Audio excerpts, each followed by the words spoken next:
We've all just come out of an extraordinary summer of Olympic and Paralympic sport. We're all, I guess, feeling that we're returning to normal. The Queen is no longer wearing a parachute vest.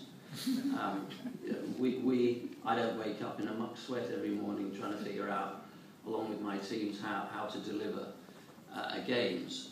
And I guess when we say we're returning to normal, I like to think that in large part we're returning to a new normal. A new normal where sport is seen in a very different way, that the Paralympic Games were able to seriously challenge public conceptions about disability, even possibly, as Sir Philip Craven, the President of the International Paralympic Committee, talked the other day, even about maybe the necessity to redefine how we use the word disability. But I guess that for all of us here, there is a framework that we are only too familiar with. As the film just a few moments ago pointed out, we are probably the first generation of adults that are going to, in a way, live probably 5-6 years longer than our children. We are certainly, arguably, from any set of indices that are, that are being worked upon in any of our big physiological or sports science-based universities, likely to be the first generation at this moment that, on balance, are probably fitter than our children. The average 15-year-old now is 50% less fit than they were at the age of 9. In 2 generations, we've lost about 20% physical activity in our everyday. So I don't think it probably takes anybody with any great crisp or erudite assessment to say that this is clearly something that is unsustainable. This is why, and I've used this analogy on so many occasions during the last 7 years, that no organising committee alone could ever get the complexity of an Olympic project across the line. And there are many of you in this room on all sides of the political divide and in organisations that help with the delivery that know only too well that you were a key part of that delivery mechanism. The reality going forward is that to challenge this level of inactivity, we are going to need a united front, and I'm absolutely delighted that in this room today is that united front. I was in the United States not long ago at a very similar function, where we got this project up and running.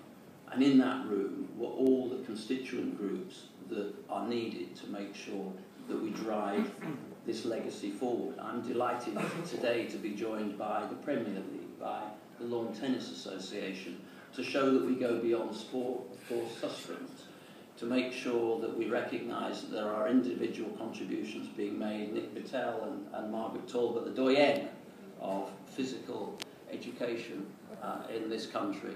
And I would say that in any audience, Margaret, because you have had a seismic impact on the way that we view the world in physical activity.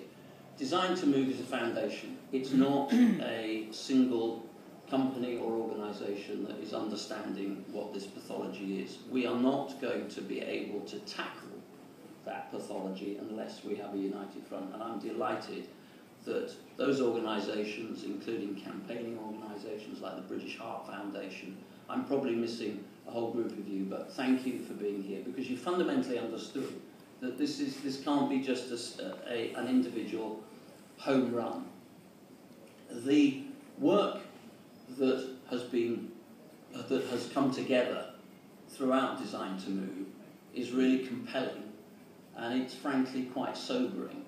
But above all, there is a very, very optimistic message here, and that is that, without sounding too trite or romantic about it, we can get more young people into activity-based sport or physical exercise. There are 2 serious asks, and they're very, very obvious. They're almost self-selecting, that has come out of Design to Move.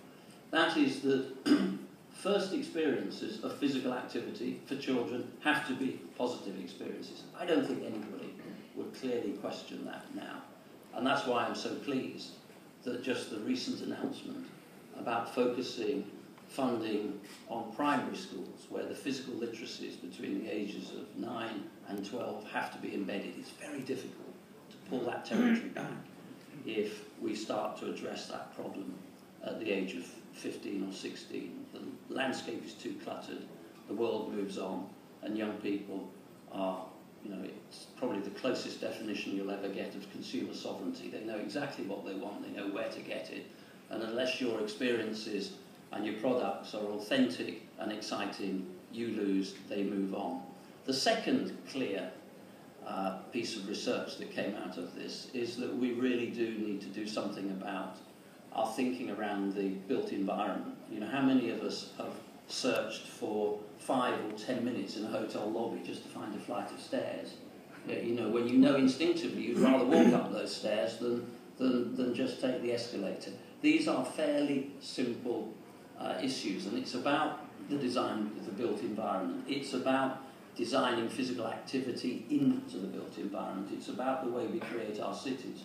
One of the nicer elements of the Paralympic Games for me was the work of one of our Games Maker volunteers, a wheelchair fencer, final year English degree at London University.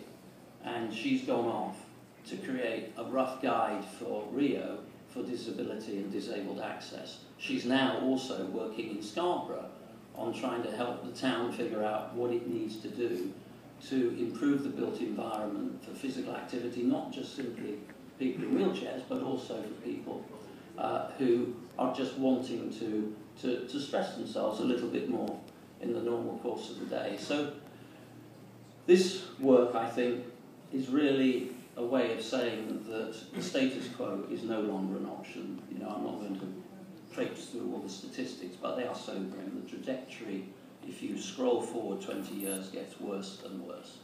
So I'm delighted to be here. I'm delighted that so many of you are here.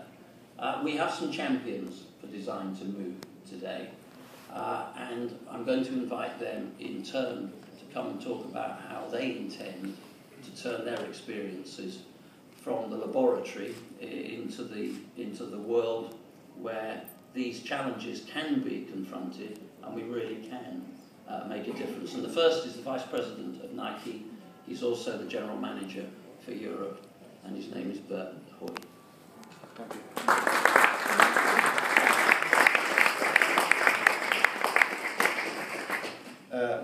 Thank you, Lord Coe, and thank you, Kate Hoey. Lords, my ladies, and gentlemen, yes, we are here today, and we are a Nike delegation wearing suits, which is very new to all of us. And probably the thing is that most is new is when we try to wear suits, many times we wear sneakers, but we thought we couldn't get away with that today. So, we're here to talk about something very dear to our hearts. So Nike has been a company that has been around for 40 years. We don't like to think of ourselves as being 40 years old. We like to think of ourselves as being 40 years young. We've made our business and our mission around inspiring and innovating products to make athletes better. We have one in this room today, none other than a world champion, Paula Radcliffe. But today we're not about talking about making world-class athletes or creating Olympic gold medal winners. We're talking about the 7 to 12-year-old individuals, the next generation, our future. These individuals today in the UK, males, boys, are only 71% are inactive. 81% of young girls between 7 and 12 are inactive, doing no sports. They spend their day going to school, not participating in any recreational sports or PE as we used to know.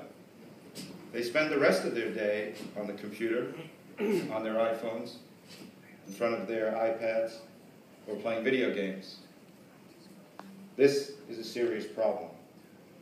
Any of us that have participated in sport at any level know the rewards that sport can bring. It can bring self-esteem. It can bring physical fitness. It can bring victory, and it can bring defeat. And it can teach us how to become better individuals as we grow and evolve in today's society. By having this issue today, we have a serious problem going forward. This is not about Nike. This is about us. This is about us giving these individuals the opportunity to create a new future for themselves. It is a serious issue when, for the first time in the history, many of these children will die before some of us in this room. That has never happened in any generation. So it is something that not only Nike, but all of us need to rally around and try to solve together. It will not be easy. It will be difficult. But we have solved many difficult things in our 41 years at Nike, and I'm sure you've solved many difficult issues and challenges in your time here. Our ask for you is quite simple. Create awareness for this challenge, this issue, and greater for this opportunity to help 7 to 12-year-olds in the UK. And secondly, take all of the funding and all of the programs that are generated today, which there are many, to create a movement around not many sporadic programs and investments, but one investment and one program around Design to Move. And together, Nike will help you and help us to create and solve this problem. If we unite, we can tackle this and we can win. And we can make the next generation have better and healthier lives. And we can make this issue go away in the UK, and we can move on and solve this issue around the world. Video at the beginning, that's what hits the hardest. We want to do everything that we can. We want our children to have more than we have, to have the best in everything. And it's a very small step that needs to be taken by everybody working cohesively to make sure that we do everything that we can. So as a professional athlete, I recognise that I have a unique role to play in raising awareness, increasing physical activity for our country, for the world, but for my children and for our children. I always loved running, and it was always just part of daily activity, daily fun for me growing up.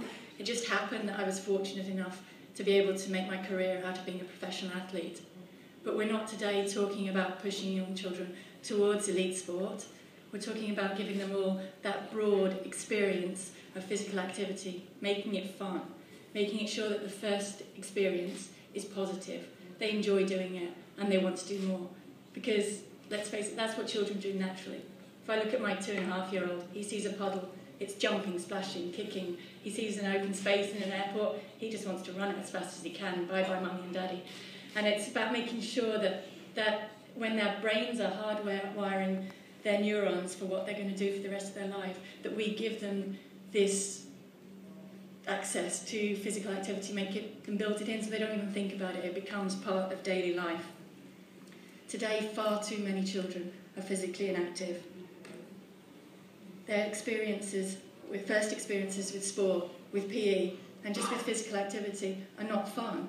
And it's being seen as a chore. It needs to be fun and positive, and that's the main thing. But I'm passionate about sharing the many, many benefits of sport that sport's given me, but that sport can give so many people.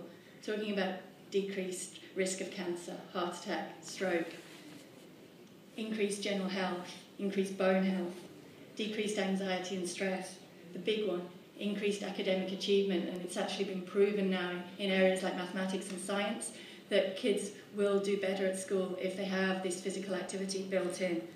Improved leadership skills, creativity and teamwork, and I believe higher morals and better accountability. I want this for all children, and I believe that they deserve it from us. I read this report cover to cover. It lays out the facts in a very simple and compelling manner. It shows that the problem is far more urgent and serious than certainly I believed. There are two basic asks. Ask number one, that we give them these early positive experiences. And as an athlete, I want to use my voice and platform to introduce as many children as possible to physical activity as part of their daily life. Ask number two, that we all serve as role models, that we all look for those small ways that we can build physical activity into our daily life for ourselves, for our family and for those around us. Young children depend on the gatekeepers. That's us as parents, the teachers, the coaches, older siblings, people around, to make sure that that first step is secure and it's fun. And I think that we need to get working together on directly involving as many children as possible in a fun level of sport. So I pledge to promote these huge asks, but simple asks, by using social and digital networks, media and ongoing media